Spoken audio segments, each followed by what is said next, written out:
Good day, Deep in Word family. Welcome to day 256 of our Bible study review. Today we're closing out the book of Song of Songs or Song of Solomon with chapters 6, 7, and 8.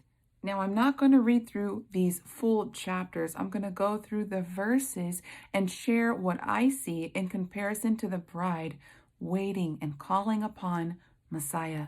So let's open up with chapter 6, starting from verse 1. And this is the friends of the woman or the women of Jerusalem. So how do I see this? How do I view this as I'm reading through this?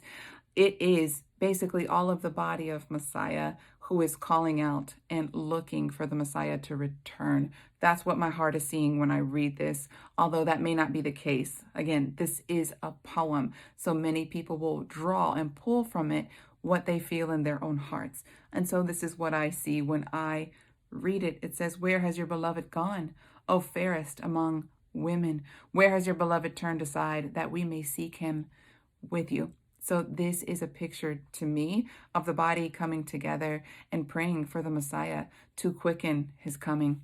Verses 2 and 3 is the response of the woman to her friends. And so she says, "My beloved has gone down to his garden, to the beds of spices, to feed his flock in the gardens, to gather lilies. I am my beloved's, and my beloved is mine. He feeds his flock among the lilies." And so for me, as the woman, as the bride who is waiting and she's talking amongst the other women, she's saying, he has gone off to care for the flock and do what he's called to do.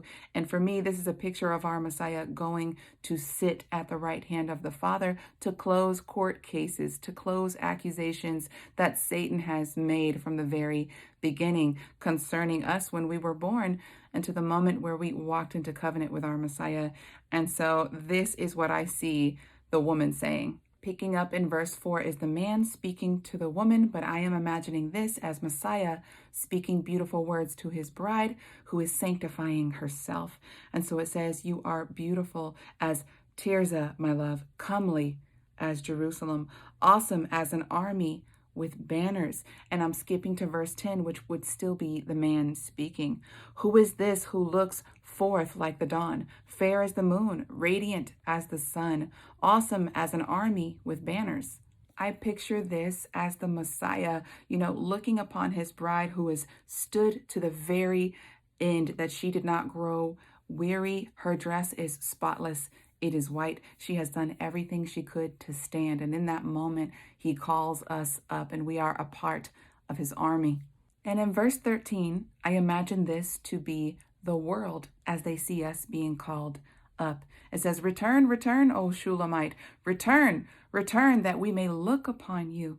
And then the man speaks in the next verse and he says, "Why should you look upon the Shulamite as upon a dance before two armies?" And so I imagine the Messiah saying to the citizens of the world who denied us, who denied the Messiah, who denied the gospel, right? We have done everything in our power to the very end to spread the gospel, to bring them into the kingdom. And when they see us called up, they're terrified because it's an awful and terrible day for them. And so they want us to come back, right? They want to turn back the clock. And the Messiah is like, "Why should I let you have her back? She did everything she possibly could to bring you in. And now it is too late." And so as we walk into chapter 7, that's what I imagine. At this moment, we're in the clouds with our Messiah. And this is what he says to us. "How beautiful are your feet in sandals, O prince's daughter." Down to verse 6. "How fair and pleasant are you, O loved one, with all of your delights." Again, so the Messiah is just well pleased with everything we did to stand. And now we're in our glorious new bodies, and he's just so well pleased with us. And now this is the woman's response, which in my mind would be the bride speaking back to our beloved Messiah.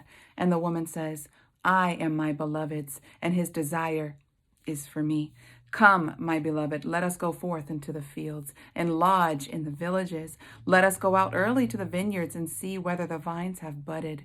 At this point in my mind, I see that we are walking into the kingdom, into the millennial reign with our Messiah.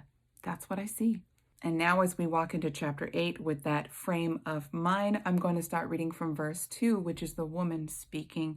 And she says, I would lead you and bring you into the house of my mother, she who used to instruct me. I would give you spiced wine to drink and the juice of my pomegranates. And so I see this as us being in the millennial reign with our king, right? The Prince of Peace. And he tells us where our plot of land is, and we have vineyards. We have all types of fruit growing in our yard, and we're bringing him the first of our produce. And not only that, maybe we make wine for him and bring it to him. Maybe we're making special cakes. We're making these recipes. We're just so happy to be with him in his kingdom. And so we give him the first of everything that we have, and we just bring it to him in his courts. And I just see us being so happy to do this. Verse 5, this is the women of Jerusalem, or the friends of the woman. So in my mind, this is the body of Christ as a whole. And they say, who is this coming up from the wilderness, leaning upon her beloved? And so I just see that our eyes are stretched far across, and we see all of the image bearers who decided to come into covenant with Messiah. And we get to have this big family reunion, people that we have maybe congregated with online, but never met face to face. And when we see them in the kingdom, we're like, who is this? I know that I know you, but let's sit down. Let's have a conversation. That's what I see in here. And then I see this declaration of love from the woman, right? The bride to her bridegroom in verse 6. And she says, set me as a seal upon your heart, as a seal upon your arm. For love is strong as death, passion fierce as the grave.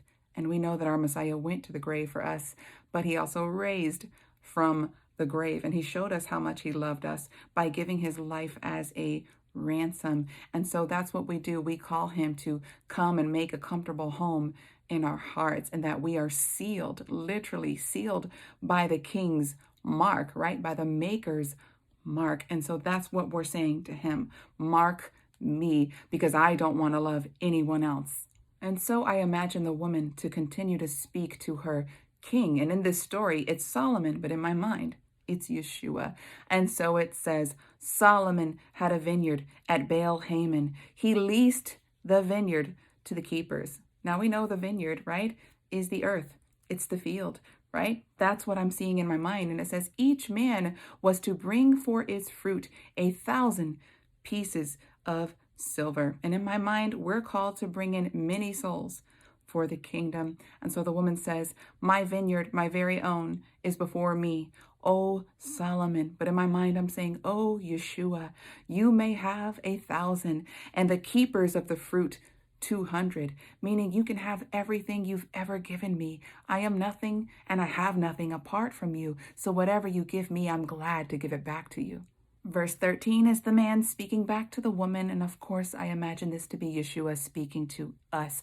And he says, oh, you who dwell in the gardens, my companions, listen for your voice. Let me hear it.